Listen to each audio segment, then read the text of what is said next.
Well, hello everyone.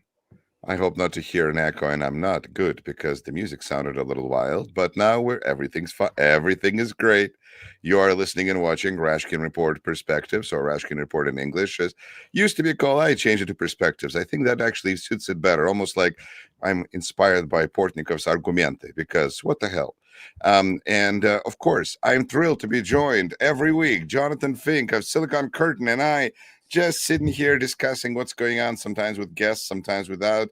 Jonathan, pleasure seeing you as always. Huge pleasure as always. An absolute delight. I look forward to this point every week. And the world does not disappoint. It always brings beautiful chaos for us to discuss. We're never short of. Yes, I'm watching like what's happening with our shutdown extravaganza and elections extravaganza, and seeing how quickly the mood changes up and down, up and down. There's like a tennis, well, Democrats surrendered on shutdown, but they won an election. But now Trump is dealing with Epstein case. And that's just internally, which actually again is part of Putin's plan, because it injects chaos into our existence, makes us less able to pay attention to important things like Ukraine. And this is it. And this is part of the game. I mean, we're against this as well, because there's clearly a concerted attempt to own and control messaging, and to, deflect. Whether you have to create events or deflect people with things that are kind of happening anyway, or this constant fire hose of nonsense, there's a deeper process going on here, which I think is the a coup basically against our informational architecture, and the tax on the BBC exemplify that. So people could be like, what are you defending the BBC for? Well, I think there's a difference between defending an institution and defending checks and balances and defending ecosystem information. You don't have to necessarily defend individual reports or the quality of reporting. But there's a lot of stuff going on here, and I like these conversations because we dig a little bit below the surface of the froth as well. Well, Jonathan, then tell me a little bit about BBC, because I am very curious, and I was just asked about it this morning, well, a little while ago, because it's morning in the U.S., by a Ukrainian journalist about the fact that Donald Trump is suing BBC. So even in Ukraine, they care about it.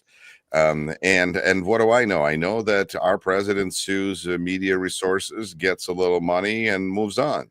Is this what's happening with BBC? Only he wants like more money, or is this A billion is the standard amount now, and it's the default. His lawyer's got he's got all the stationery printed up with $1 billion on it. Just fill in the blank of the media organization of your choice. We're going to sue you for $1 billion. I mean, the only person who has resisted this, as far as I can tell, is Michael Wolff, who is also being sued for, guess what, $1 billion. And it's the drip feed of Epstein emails that are coming out, I believe. Michael Wolff has mentioned many of them, and I'm not sure if he's the source of where these are coming from, but he has threatened to release. He says he has a sizable chunk of the Epstein information in his own personal cache. It's a wonder how he's still walking around with a big smile on his face. I mean, I'd be rather nervous if I was in his shoes. Be hiding in the Ecuadorian embassy by now? Yeah, exactly. I mean, he's probably got good security. Who knows? But it's a standard approach. Behind the scenes, I think there's an interesting longer-term thing going on here, and that is that the BBC has long been a target of accusations of extreme bias. But the thing is, people on the far left accuse it of right-wing bias, and people on the right have for decades accused it of left-wing bias. And it certainly has its own institutional, dare I say it, smugness. I mean, that's something they kind of need to work on. It has its own incredible sense of empire and exceptionalism, which can be very irritating. Well, they just want to be above it all. They want to be above it all. They want to pretend they're entirely neutral, but of course they're not. I mean, no news organization is. But I think it's important in our informational environment that actually there is still a concept of state, a state broadcaster. Finland has it as a key part of its total societal resilience. I think it's important that you have the concept of a broadcasting structure that is not beholden to oligarchs, not beholden to owners, not beholden to ideological or editorial bias that will naturally push it one way. If you look at the main publications, the main individuals that are really piling in on the BBC, it'll be, say, the Telegraph, it'll be especially something called GB News. Just add a K in front of the GB and you'll get the angle. The irony is it's the least unbiased, it's the least, I would say, objective news media. It's those that will tend to interpret the world Most through a objective. definite, but the least objective. I mean, they interpret the world through a distinct political ideological bias, and then bash everybody and everything who doesn't hold that bias to try and get their guys into power. This is what they do, and they've done it for decades. Or Daily Mail, they will demonize minorities to create this sense of a nation under siege. Well, Channel 4 is good, and of course it's a semi quasi state broadcaster. Is it? And yeah, it has a remit to aim for unbiased reporting, and it has a remit within its constitution that it needs to deliver a certain quantity and quality of news broadcast. That's just part of its it has a kind of constitution and a remit, and they can't touch it, they can't fiddle with it, they can't meddle with it. There was an attempt recently to try and I think privatize it or change its ownership structure, and that fortunately fell through, because you would see this reporting start to degrade, I think, pretty soon. The only exception maybe is Sky News. Sky News does some really interesting stuff, some good stuff, and that does obviously have commercial ownership. But essentially, those that are bashing the BBC hardest are those that are themselves least objective and which have political axes to grind. This kind of tells you what's going on. And again, like all populists, what they're not calling for is institutional reform. What they're not calling for are new institutional standards and improvements. They are taking the nihilistic approach: burn it all to the ground. Burn it all to the ground is what they're going after. But of course, ultimately, they're doing this on behalf of, I would say, certain ideological points of view and certain oligarchical interests. Let's be clear. It's interesting that we're looking at this from different sides of the pond. And what it looks like to me is that when somebody who sees himself really as a best thing since sliced bread, I'm not going to go into cultural references too deep, but we have a president who is using state resources as his own. So what you're describing to me as protecting a state asset, I'm seeing as a threat potentially, because if you have somebody who comes into power who wants to do his own thing, then everything that, or he can just get rid of, like he did with Voice of America. And now I see from time to time, events being held by, say, Voice of America. And I wonder who's going to save it, because we just need a state that functions. And what you're describing is a much healthier situation. But, for how long? But for how long exactly? It's a situation which is under threat and under extreme duress, and the attacks are coming from a whole spectrum of different people. One of the most extreme and most overt, of course, is Mr. Musk. Any mention of his name normally kills a video in the algorithm. But anyway, let's go anyway. Musk is overtly siding and amplifying far-right voices. It's my belief, so we don't get sued, I'll call it a belief and an opinion, that the algorithms in X have been massively overhauled in the last couple of weeks only to hugely flood the zone with extreme right-wing commentators, people who I've never looked at, never subscribed to, never commented on, and yet my stream is absolutely flooded with right-wing clickbait. This seems to me a coercive and concerted attempt to absolutely pollute that platform and swing it towards a certain agenda.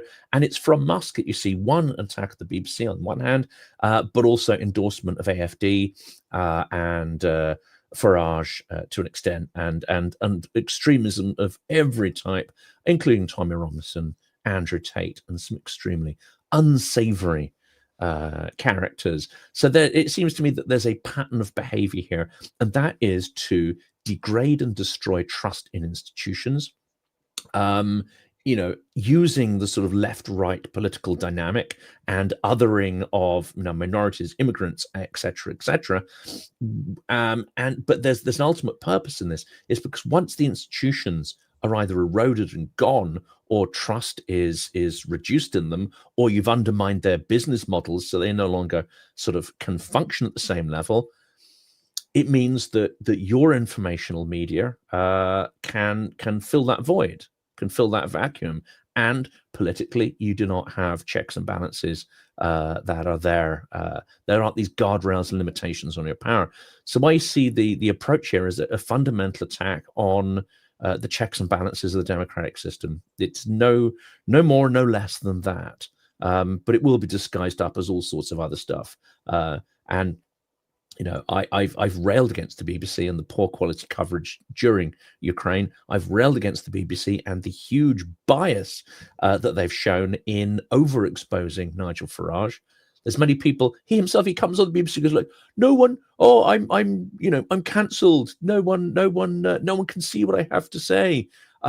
Whereas you look at his actual appearances compared to the amount of representation in Parliament he has, compared to the Liberal Democrats, which have 10 times more MPs, he's had something like 5-10 times more coverage and exposure on the BBC than other much larger, much higher representative parties. And they will cite polls and say, yes, but he's polling. Well, those polls haven't translated into political power at the moment because we haven't had the election. So what you're doing by overexposing certain candidates is you're actually leaning in. You're working to build that power based on polls that are speculative. So the BBC's done an atrocious job, but we need to work on our institutions, we need to fix our institutions. These people are coming with a tin of kerosene and just smothering everything that looks like a check or a balance. I've talked so much. Are you saying I'm ranting here, Yuri? Right. Are you saying that BBC deserves to exist? Yeah, absolutely. I'm saying the institution is weak and it has huge problems, but abolishing an institution, torching an institution is not the way forward.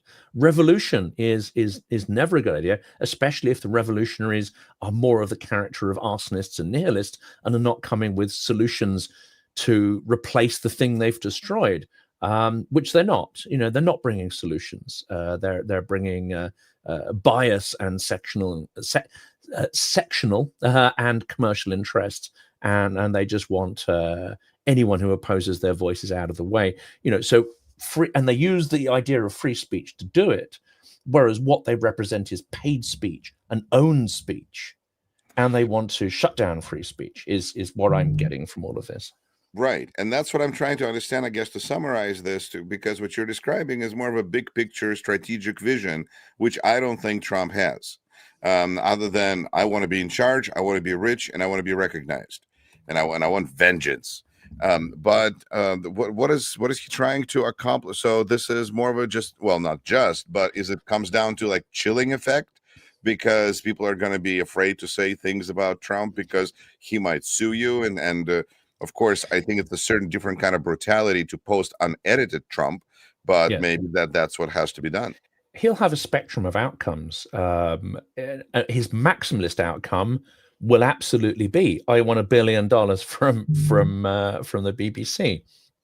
But it's a state managed broadcaster, which the UK population, everyone who has a TV contributes to it. He's basically suing the British people. That's what he's doing. He's suing the entirety of British taxpayers who pay that TV tax. So my message to him is a big F you. But it also doesn't fit, from what I can tell, I'm not a legal expert, it doesn't fit with the statute of limitations here. It comes outside of the window in which you can actually sue someone for libel or defamation. That window has passed. So I don't know, on technicality, he hopes to get this through the British court. So the minimal expectation, I guess, on his side is it'll have a chilling effect. He may well be told by his lawyers, he may not, that actually he's got no hope of pursuing this, because that's not how the law works. And no one's going to change the law in his favor. and apply it with retrograde effect. I mean, it's not going to Well, happen. you sound like Speaker Johnson now when he talks about giving Trump a third term. I guess we can't do that. All right, but well, I guess we should look at a couple of other things. But thank you so much for BBC explanation, because I was really, I don't live there, so this is really helpful. And so, from everyone who doesn't live, but we have great comments from people who have opinions, who saw this. Thank you for taking part in chat. But put it this way, the same people are trying to take Channel 4 apart, which was mentioned in here. So this isn't just a sort of, I mean, Boris Johnson has always had a vendetta against the BBC. Ironic, because the BBC helped build his persona by constantly inviting him on to especially comedy shows. I mean, if he just stuck to the comedy, I think we'd all be okay with that. But no, he became prime minister. And that's they got they got the clown part. They definitely identify that, and he's very good at that stuff. He's very good at the sort of bumbling, clownish, persona, and he reads the room well. But all right, but he didn't do it well enough when it came to the Epstein case, because even though we are going to discuss Ukraine and there's much to discuss, I wonder what is blowing up right now in the United States, which is something Trump was hoping was going to go away. He, put army in cities in the United States, and still nothing. We still, as soon as Congress came back, immediately it was a matter of getting Representative Grijalva sworn in. Getting the 218 votes, even after pressure on Republicans, because only 3 or 4 Republican representatives signed the Epstein petition to discharge, and all of that just started happening, gelling really quickly as soon as the gates opened. How does but at the same time, we see that Great Britain stopped sharing intelligence with us about what's going on in the Caribbean. Are we really just not trustworthy anymore? Well, this is Five Eyes, isn't it? And this is hugely strategic, because I don't know whether they've just ring fenced that information.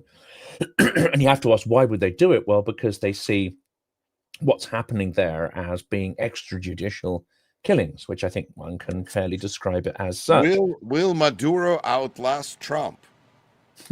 No.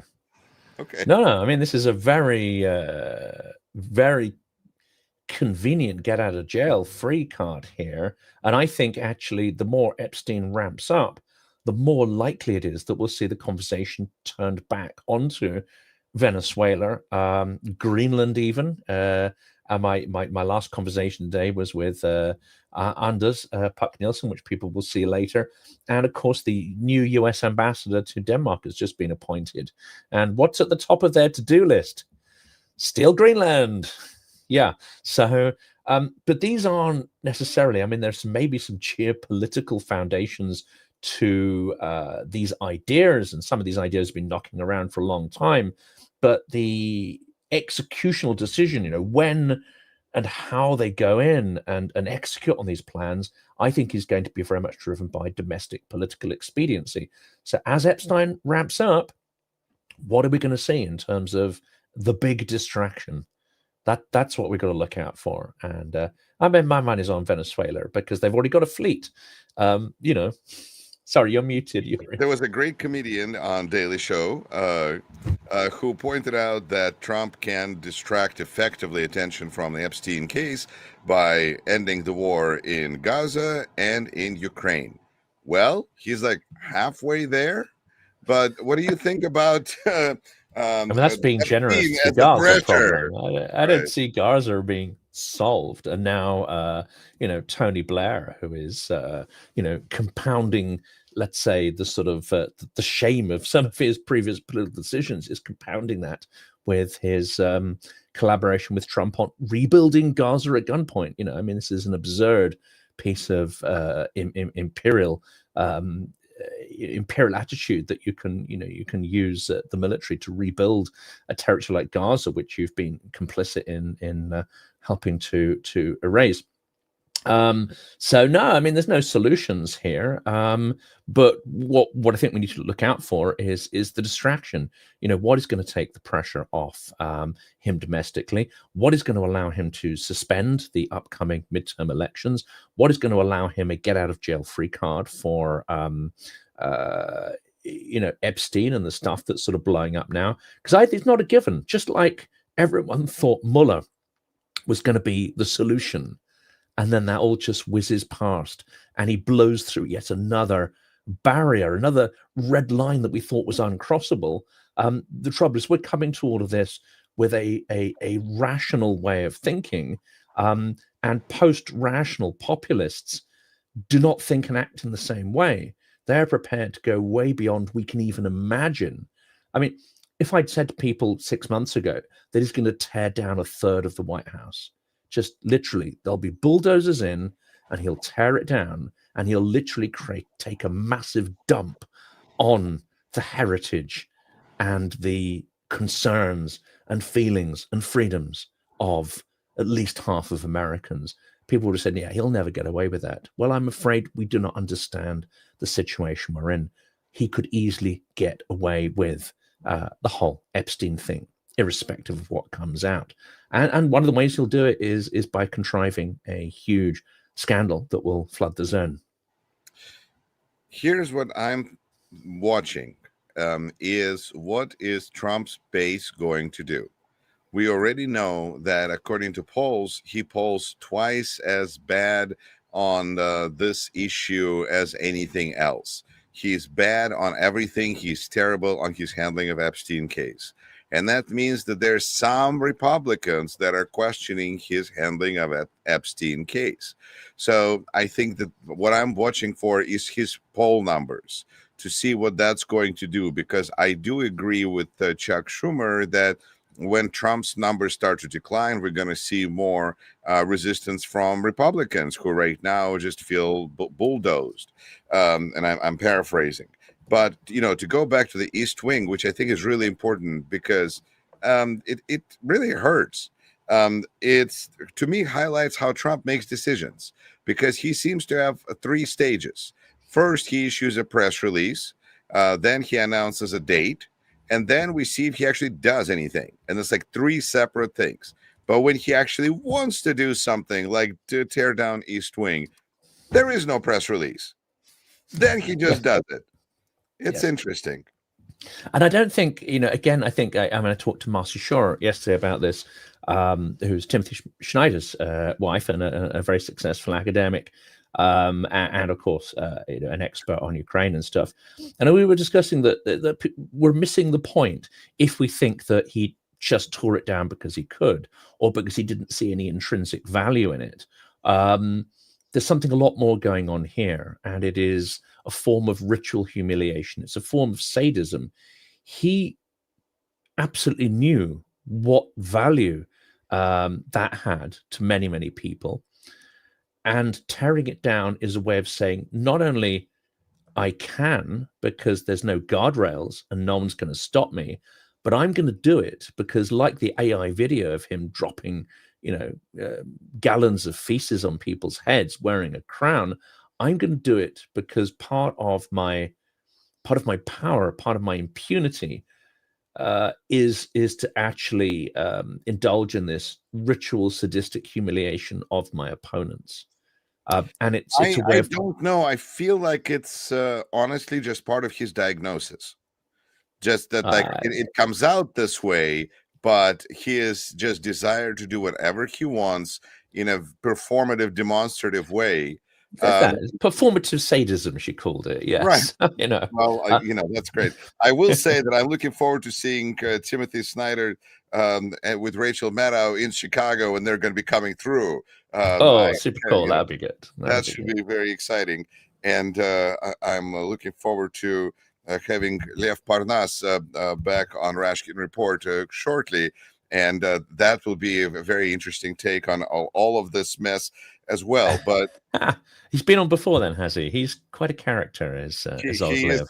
Yes, and he is. I love his expression that everything is not as bad as you think; it's much worse. This is, people ask me how I understand Russia, or partly understand Russia. I know Michael Fagan had some, you don't understand everything was his phrase. You don't understand everything, but the phrase that I always use, and it's very, very simple. И потом всё стало хуже. It's like everything can always be worse, and if it's Russia you're talking about, it really will. I mean, you can almost guarantee that it will. If there's a high road, you can guarantee it'll take the low road if the choice between the two. Absolutely, and I feel that one of the expressions that I've come up with to help me put on a Russian lens quickly is to say "cut the crap," because that's kind of like a one way to just kind of let's get real. Because let's get really cynical in a worst possible way and think of the worst possible motivations for people and think that that's how it's going to be. Just take ethics, throw it out the window. I teach rhetoric, and I find it interesting to explain to my students that competence comes out of professional and personal. If we respect somebody as credibility, if they have credibility, that's because they're professionally competent and they're personally ethical person. And if they're lacking one or the other, that's not true credibility. And I say that when it comes to Russian speakers, they don't really get that personal part. They just respect that professional, that's the only thing. And then that other part is just, it's, talented people are quirky.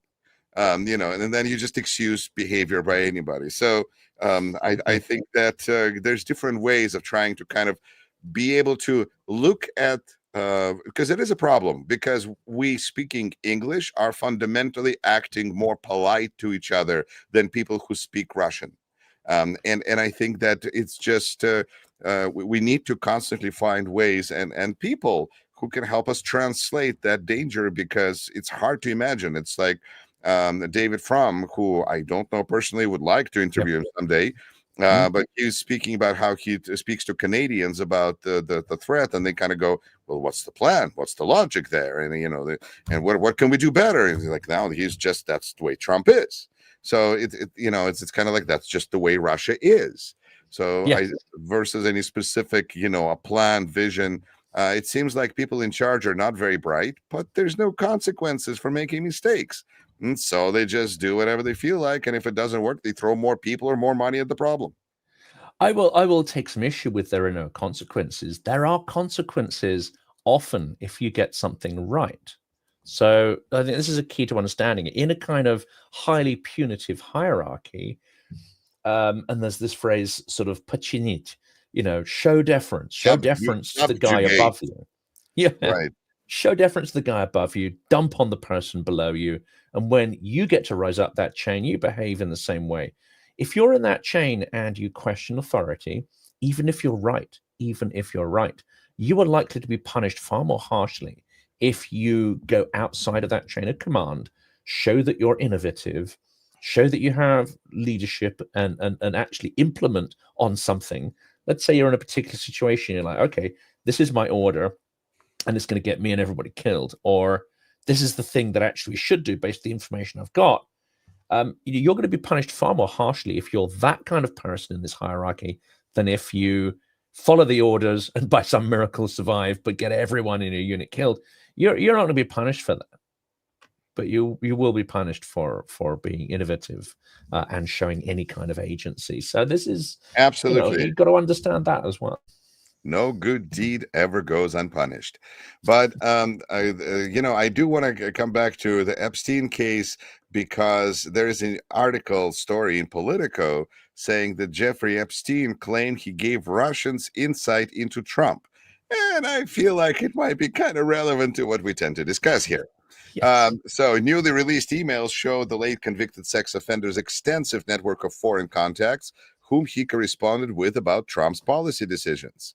And so the story goes, nearly a month before Trump met Putin in Helsinki in 2018, Epstein attempted to pass a message to Russia's top diplomat. If you want to understand Trump, talk to me. It's a quote. I think you might suggest to Putin that Lavrov can get insight on talking to me, Epstein wrote to Thorbjorn Jagland, a former prime minister of Norway who was leading the Council of Europe at the time of this exchange. Lavrov was obviously a Lavrov. I love how Politico has to explain that Lavrov is not a horse, but Lavrov is, I don't know, they didn't say horse. They just said Lavrov clearly means that Lavrov. Oh, I thought maybe the other Lavrov. Like what? Who? What else? Well, it's like Catherine. Is it like Carolyn Leavitt saying that no, when Epstein was saying all these things, he was talking about a different Donald Trump. Yeah, that's the best excuse ever. There's so many Epsteins. There's a lot of Epsteins. There's a lot of Donald Trumps. It's like they've all got doubles and trebles, and it's who's who. Who knows? And no Epstein one knows indicated anything. that he had previously talked with Trump about Trump with Vitaly Churkin, Russia's forcible ambassador to the United Nations, before Churkin died in 2017. Mysteriously. As always. As always. Yes, he choked on his sushi, as one does. But what does this all mean to you? I mean, I'm sure he was doing this out of the goodness of his heart because he only wants the best outcomes for everybody. No, I mean, he's fishing, I'm guessing, for what he would assume is quite a handsome payoff. If you help inform, Russian active measures, if you help give them information that is strategically useful, and let's face it, I think it's been very strategically useful for them. They've managed to shoot themselves in the foot over and over and over again, but the information I'm sure they got on Donald Trump's behavior and psychology is top notch.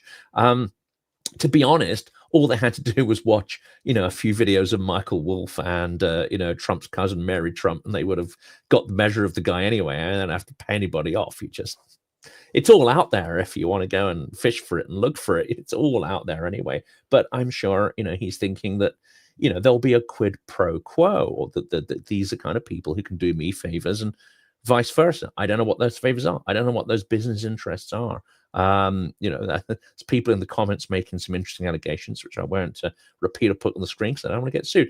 But there would have been quite a substantial quid pro quo, and I think that's the deal with all of these people. They're not going to do any of this out of self-interest or belief in any kind of values whatsoever.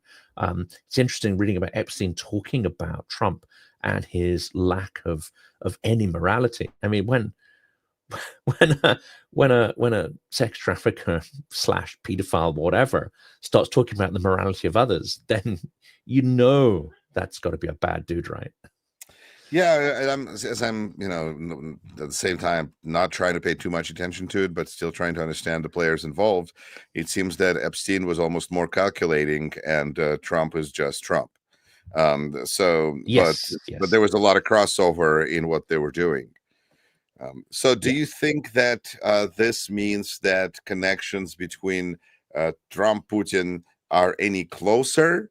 Or does it mean that Putin might have some information in his dossier on Trump now that we have, is this verification that Putin has the goods?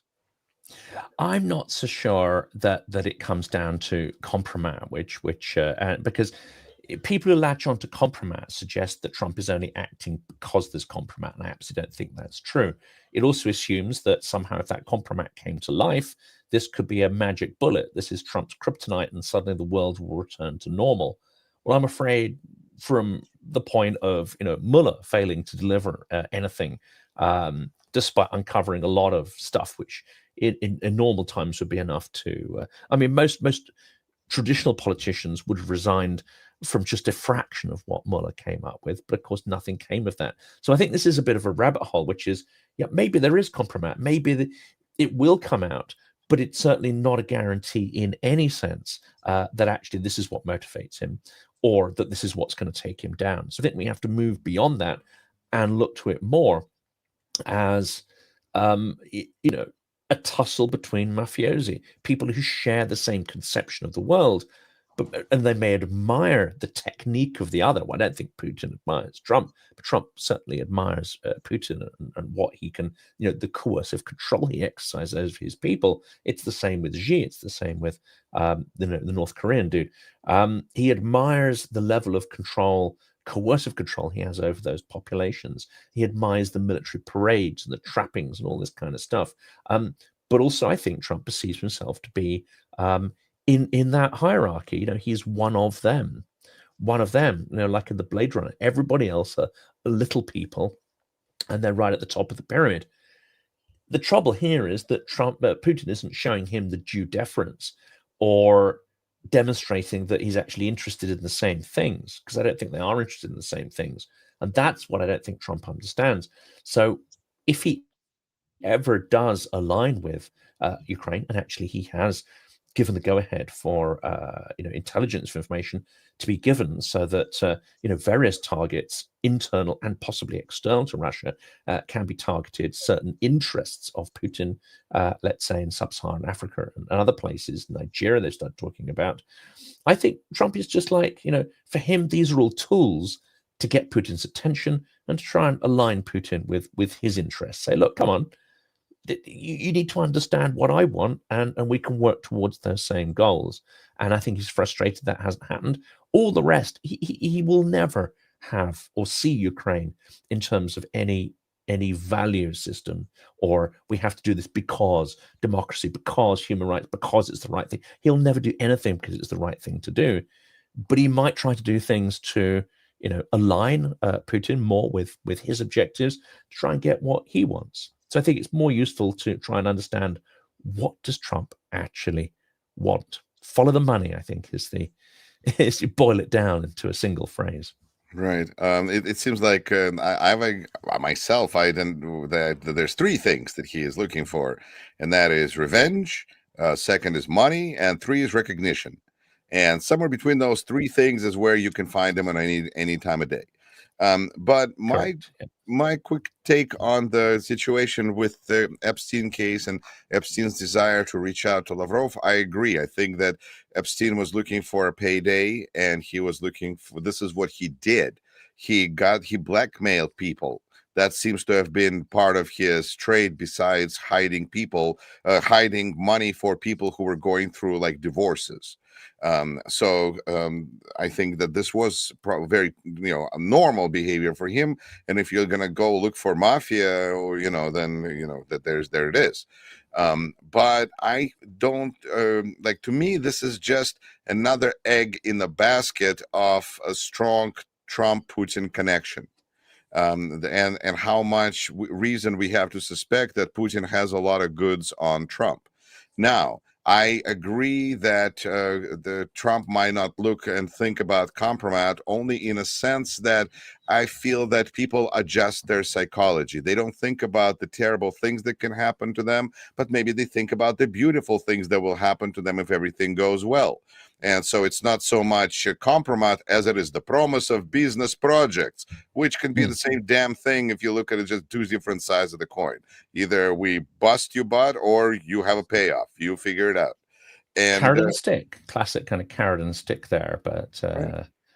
So I think that it just kind of adds, another brick in the wall, to quote, some of the greatest poets. I also want to say, Jonathan, you have the best audience, because when I see a comment about Epstein, and it says he's really has Russian background, I think that's so great, because I'm so much more used to seeing, oh, Epstein, I mean, he's a Jew, come on. So, but instead your audience is like, he is Russian. I was like, I like these people. This is yeah. Same there with Sergei Gore, or our new ambassador his name was. Yeah. Yes, that's right. Wow. Yeah. But more has come to light on him, including his actual name and the fact, I think it was Uzbekistan he was brought up in. But again, I don't think he's got a Jewish thing. That's a little easier to point the finger there. But no, I mean, people on the channel know that it's not going to fly. This is a zero anti-Semitic zone here. We're not going to put up with any of that nonsense. So I think that, well, and thank you, first of all. But second, when I was thinking about what we should discuss today, I think about Ukraine. And thinking about what's going on there, I feel like the situation is very difficult, very challenging right now on several levels. because winter is setting in, and there's just problems connected with that because Putin is trying to destroy infrastructure to allow people to just plain stay warm. And at the same time, there are problems connected with Pokrovsk. And at the same time, there's a corruption scandal that is breaking out. And to me, corruption is something that occurs anywhere, dare I say, even in the United States. The question is, the hell do we do about it? Because if Zelensky's first decision when he decided to take the corruption agency under his control, blah blah, and people came out with signs and it failed, that was not a good way. But now that there's an investigation, there's a process, and to me that actually shows Ukraine really in a good light. Maybe I'm just optimist because there shouldn't have been a scandal to begin with, because I mean the country's on the line. But the fact that they're dealing with it in a transparent way, instead of saying, oh, we can't talk about this until war is over because this is military time now, war is now. I mean, that's a plus, although I guess maybe I'm just seeing a kind of a positive side here. Again, if we take the the glass half full analogy, I explained it to somebody. I mean, the normal is glass half full, glass empty. The Russian version of that is, well, the glass is completely empty. It's cracked. Someone's pissed in it, and they're trying to glass you in the face with it. So things could always be worse. And I don't think many people are focusing on this. In an authoritarian regime, these anti-corruption bodies would already not exist. And indeed, the people who ran them would already be in a penal colony, which indeed in Russia they are, or they'd have to flee the country. So the very fact that a case like this could be built, and it's taken them many, many, many months to build this case, that would have been known and probably feared by central government. So on one hand, you can say, look, maybe that effort to close down Nabu earlier in the year was a mixture of, like, maybe there was a kind of Russian operation going on, maybe there are some internal issues in Nabu, etc.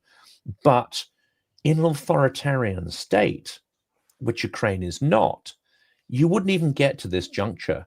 That corruption would be so systematized. There's not even a question of even looking into it. Take Hungary, which is fast becoming the most corrupt, kleptocratic regime in Europe, and one of the least productive economically as well, because the level of graft is getting so intense. So we have to look at it and say the fact that these guys, whether central government likes them or not, are conducting the process. Zelensky's team would have almost certainly been aware that this investigation is going on. An authoritarian would have had them rounded up, coerced, their families threatened, and would have slung him in jail and shut them down. I think this is strong evidence that Ukraine is not authoritarian. It's evidence that they have a lot of problems they have to deal with, but every single Ukrainian you talk to in civic society says, we have a lot of problems we have to deal with, and we can't wait to the end of war to do it. But none of them are saying we need to abolish the government. None of them are saying we can have an election at this time. None of them are saying that Zelensky has to go as a result of it. I point out an article in The Spectator that Owen Matthews wrote, completely disingenuous, unfortunately, and ill-informed. He's been on the channel. He's a lovely chap, but unfortunately, it often gets the emphasis of this stuff wrong. If civic society can carry on acting in the absence of elections, if Parliament can carry on doing its job, and they don't get, assassinated and thrown in jail, then we still have the framework and foundations of an extremely healthy democracy. Tackling the problems is evidence of that, not the fact that they have problems to tackle.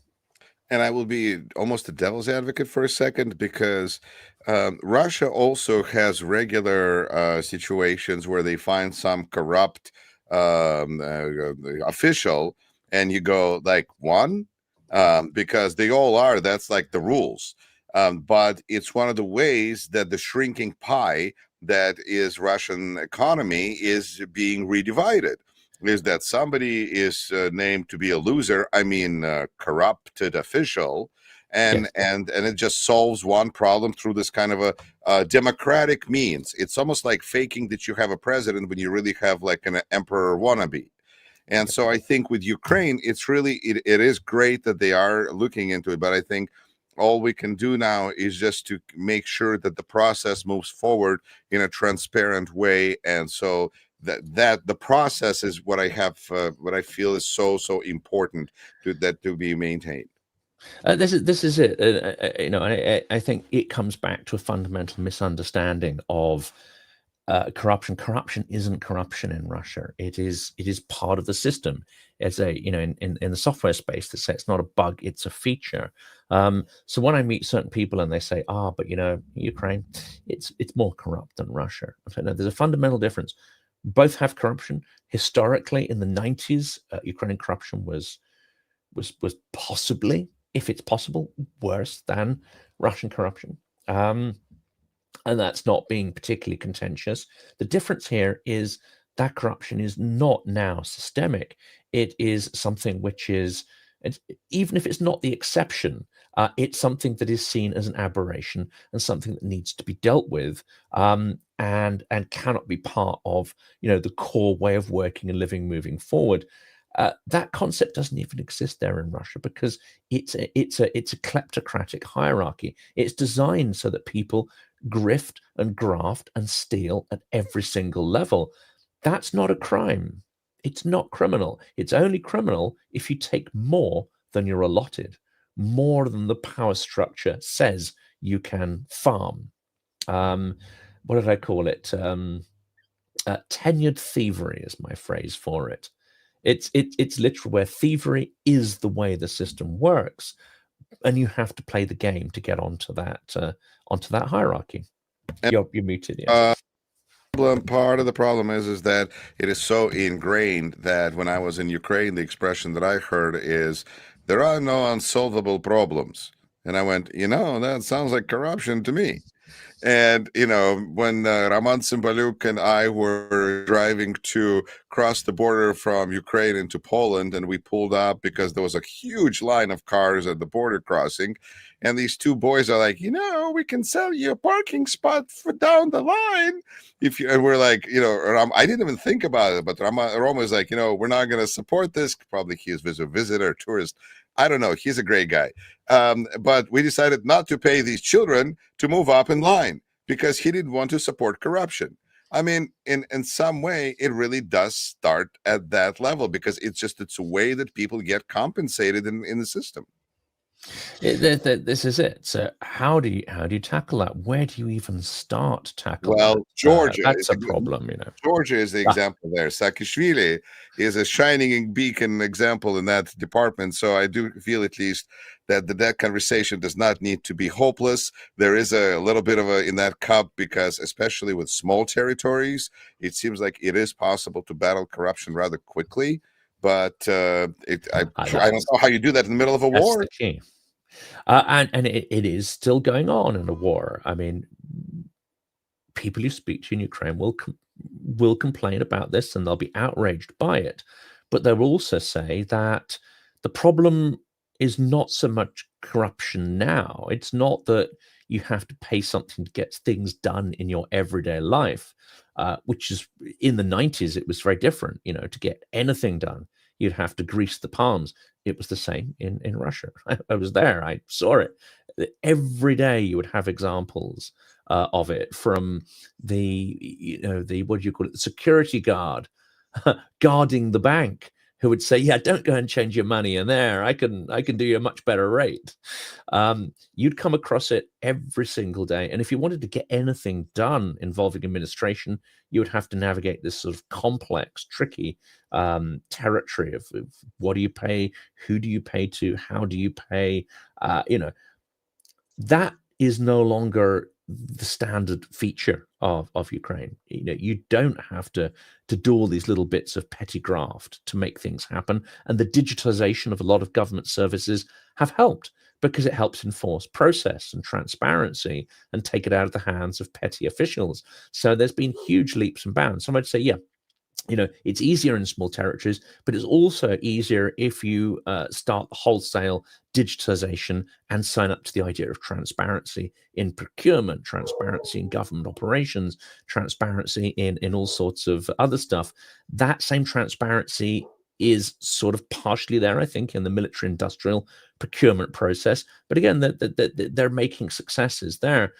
But a lot of people will say, well, there are still issues. There's still issues of a sort of Soviet mentality.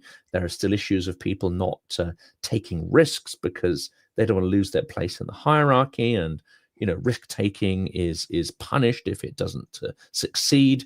Whereas you could argue that, you know, someone might fail a few times and then score an extraordinary success.